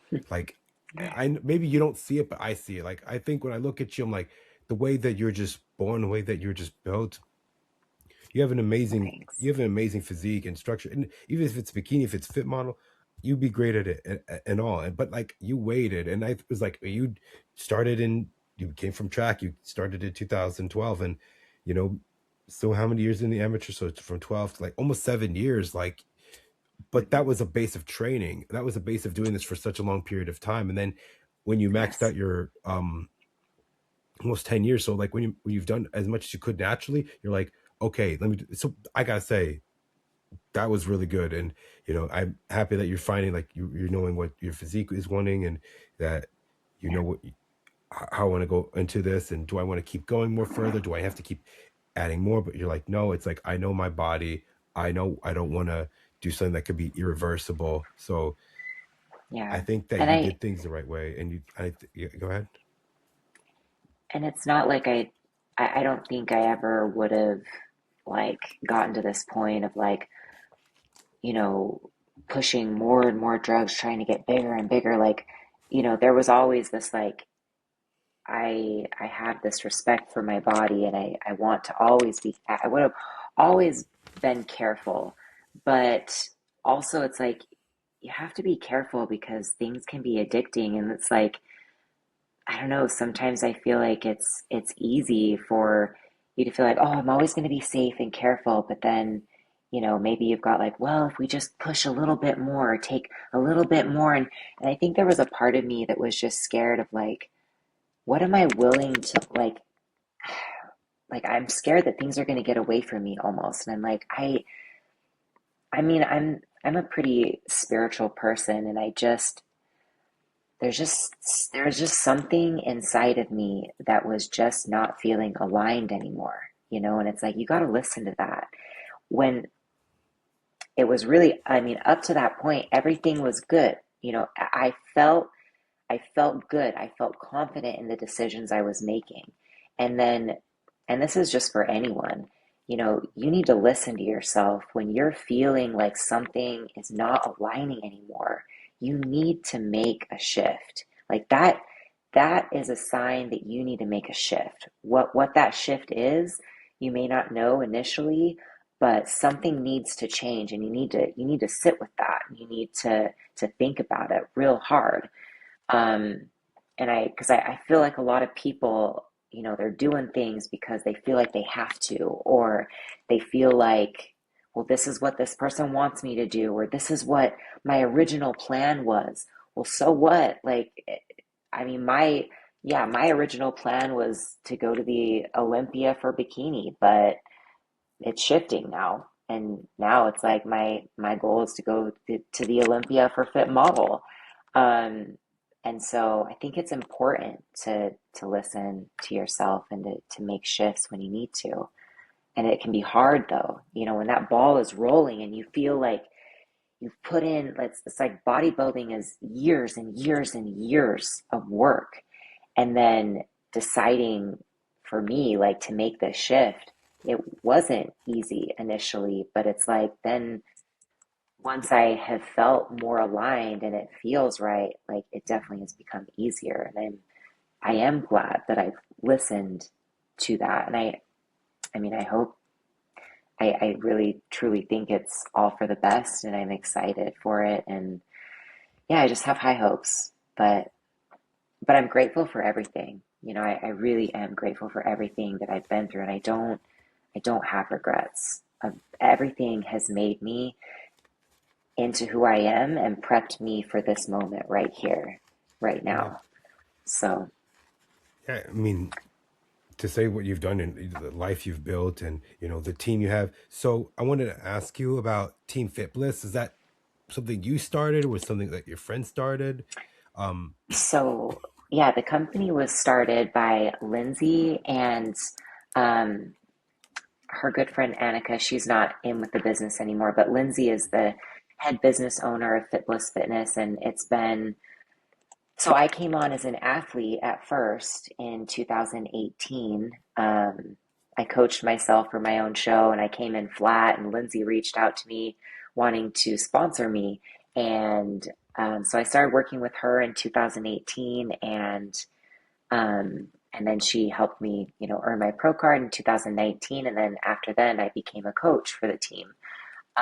And I love the Fit Bliss team. We're great. So it's an online, we train lifestyle clients, competition clients, um, and it's great because I'm self-contracted. So, I work from Arizona and I've got my own clientele that I work with, lifestyle competition, male, female, and it's the best job ever. But I'm so grateful to be a part of the Fit Bliss team. We have incredible values and, standards that we uphold to as a team. And we just have amazing women that are coaches on this team. And I've learned so much being a part of the Fit team. And so I'm forever grateful that, I came on as an athlete and then a coach, and I've been with them, yeah, ever since like 2018. So it's been great. And Annie, she's really more my sister than, anything else. She's my best friend, and she actually, uh, earlier in my pro career, she would give me posing lessons. Like, she's our team posing coach now. Um, but initially she was just kind of helping me on the side. And then I was like, telling Lindsay, like, we got to bring her on, like, as a posing coach. Like, she's really good.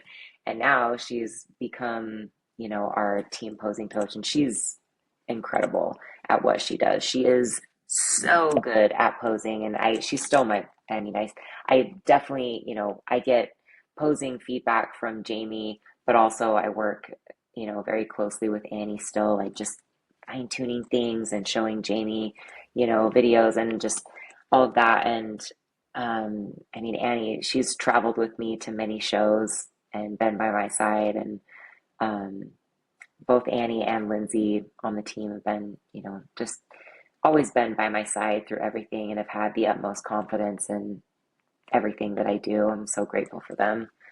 Um, but yeah, so Yeah, and one of them is a fit model girl, Cassie.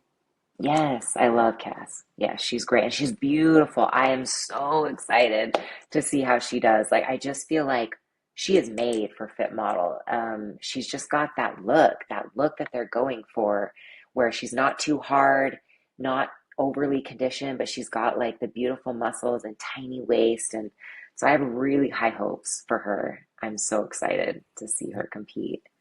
Yeah, and I think that, like I said, you've built this whole life, you've built this career, and I definitely say, like, what you accomplished and what you've done for your physique and how you've transformed your life, and also your clients will look at you and say, it's relatable. It's like you have that empathy for them. You know what it takes to be at the highest level. You've competed with some of the best. You 100%. Yeah. have an awesome, friend with Annie. She's like right there for you, and I'm looking forward to seeing what the whole team can do. And I would love to see you all like in a show together, and hopefully all y'all get to the Olympia. I definitely would love to see that. Something I feel like it's not just an end goal, but it's something that you could say I achieved, I am done. I don't see it like people see as Olympia, like I do it one time, I'm done. I'm done with this sport. But no, it's like it's a lifestyle you've built. It's a lifestyle, like even if you're not on the Olympia stage or on the Arnold Classic stage, it's like you've made a llifestyle. Training's not going to stop you. Having the discipline. Like think about your family and your kids. They're going to grow up and they're going to say, "My mom showed what could be done," and I have that discipline because they learned that from me. And I think what was the It's Wasatch this Warrior like show? Yeah, con continual climb for it. yeah. It's like that's the fun in it, right? You're just like continuing to just like go for this ultimate goal, but it's really, yeah, it's not like getting to that goal necessarily that's the most rewarding. I feel like it's the climb. Like, it's these small like progressions and like triumphs along the way. That's what I love most. So yes, I hope to go to the Olympias. Every, athlete does, but I don't know. I'm grateful to just have this continual climb. It's yeah, it's so rewarding. Yeah. I was gonna say, sorry if I coughed a bit. But I was gonna say that the whole thing that you've done and what you've, like I said, I see it as you've doing this for this long run. And your kid who was at the Wasatch Warrior, she was like, "My mom's Yeah. awesome," and like, you like, can you see that? My mom's doing it. She's like, she was showing, Yeah. I don't know what it said. Like, I was showing my mom my picture, like what she looked like on stage, and he was like, "Wow, your mom looks amazing." Like, that means Yeah. more. That means more than any time. Like when you have people that are inspired by what you're doing, that could mean Yeah. more. it is. It's like, yeah, I mean, I'm so grateful. Like my husband, he's great. He's always been so supportive. And it's been hard on him too. It's like it's not easy. Your family's in it with you when you prep. This prep has been different, which they're all very grateful for. But yeah, it's been, I mean, to be honest, it's like all my kids have ever known since they were small. I've been training for shows and everything, and so it's kind of funny that it wasn't until like last year that Scarlett at school, she she would show like friends, that I competed or whatever, and her friends were like, "That's your mom?" And they're like blown away by this because, not every mom is a bodybuilder. But and she started to realize like, "Oh, I guess my mom is cool." Like she doesn't even know because it's all she's ever known. And so it was kind of cool to have her like have this sense of pride and to like see her classmates be like in awe of like what I was doing. And then she started to really, have this next level respect for what I do and just see it in a different light. Which was nice because it is hard work and so it was special being able to have her see it. Yeah, this one right here. Yeah, and that was the first pro show that she came and watched me at because she had been when I was an amateur, she had come to a show, but this was like the first pro show, and she had her little pink wolf pack bag, and yeah, it was fun. um yeah, she loves that I compete, and I'm glad that she loves that I compete because like I said, it's been stressful, I mean it is, it's stressful. When I was doing bikini, it's taxing on my family, so at least I guess I did it in a way that wasn't overly traumatic or anything. She still felt my love, but yeah, Yeah, I mean, it's one of my favorite I looks for like that sure. you're saying that you want to be there for them and they're coming of age. And so, Yeah. would you ever support them if they ever wanted to do competing in bodybuilding? Oh, for sure. I even asked Scarlett today. I was like, I'm gonna be talking with this guy, and he's asking me, just he mentioned you, and I was like, I asked her like, do you think you'll ever compete? And she was like, I don't know. I think she even said like, isn't it really hard? I'm like, yes, it is. Um, I think, yeah, I think that she'll be open to it. It's funny, when she was really small, she used to love putting on my heels and like practice the little shoulder pop and stuff. She would love that. I've got videos and stuff, but I don't know. I think she might. She's like, Mom, I'm gonna run track in college, So she's like already kind of wanting to follow in my footsteps, which is really sweet. And so, she may, and I would 100% support her. Yeah, I mean, I would do a show with her, even as old as I'll be, I would definitely step on stage with her. I think that would be so fun. So maybe one day, who knows? I think she's got the structure for it too. I mean, she's got my body type. So, um, yeah, it'll be interesting. Yeah, I mean that's awesome. So one last question, and I don't know if I'm trying to figure out your physique or not, but do you have do you have a high metabolism where it's hard to like keep that fullness, or it's like it's just hard to develop your legs? Like you can grow the leg size, but it's like you have to keep maintaining that.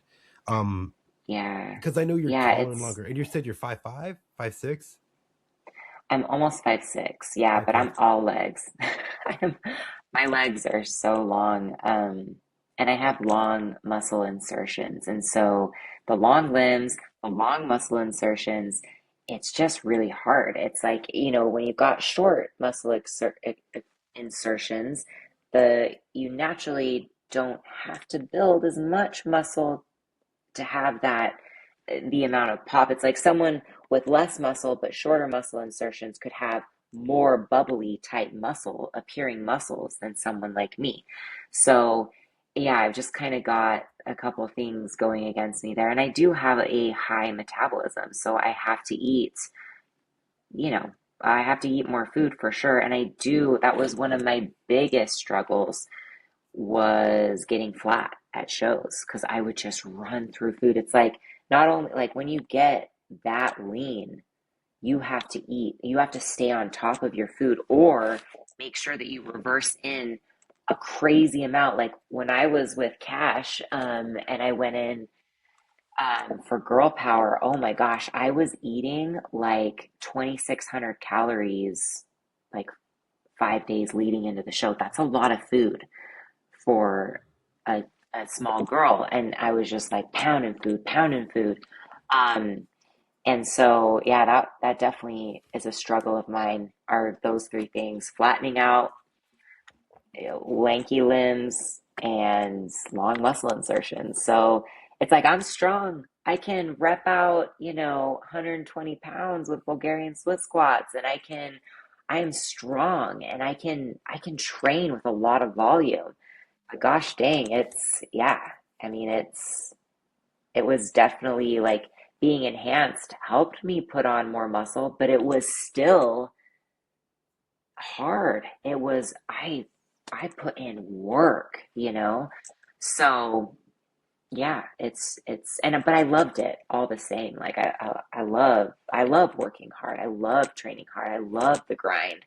I was I was there for it. I thrive, with high volume, but yeah, for my structure, I just feel like fit model just seems more fitting because of my longer limbs. I feel like that's what they're wanting to see, is like the longer muscles, the not such like um, you know, just hardness through the glutes and the shoulders. And so I feel like I still have a good amount of muscle on me, but due to my insertions and everything, I think I'll be able to hopefully bring that look that they want for fit model, without looking too hard and everything. So yeah, I mean, a lot of the the criteria that they want for bikini and for fit model, so much of it really does come down to your genetic structure.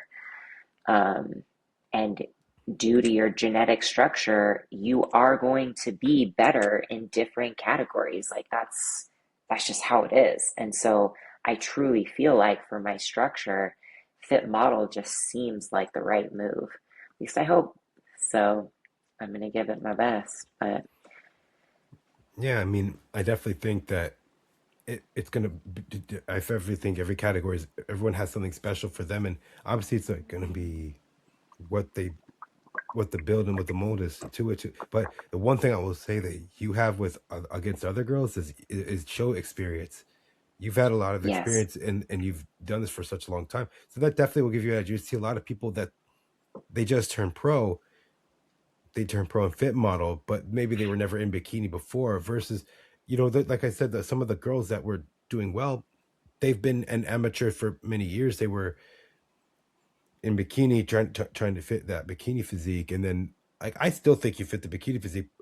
Even you still look great, but now it's like, since now you're going to fit model, I think your body's natural progression is going to go to that. And with your experience, Hmm. with your training, and your many years of doing this, I think you'll do very well.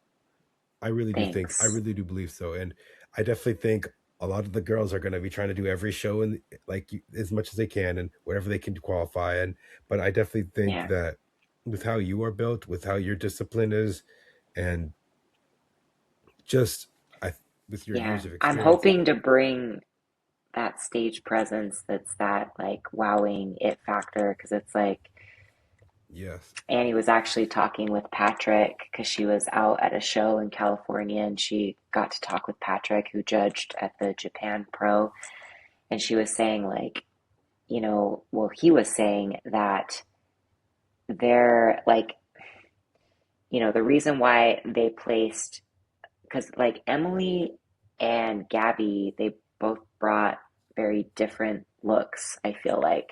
Um, and so it's it's not necessary like he said that they want like these different looks that, you know, fit this overall standard, but that it's that like it factor of hitting the stage and just being a model. You know, it's fit model. It's having that stage presence that's just like, wow, like they're making it look just effortless, you know, effortless and comfortable, not over posing, not, you know, it's just, it's effortless, it's sexy, it's smooth.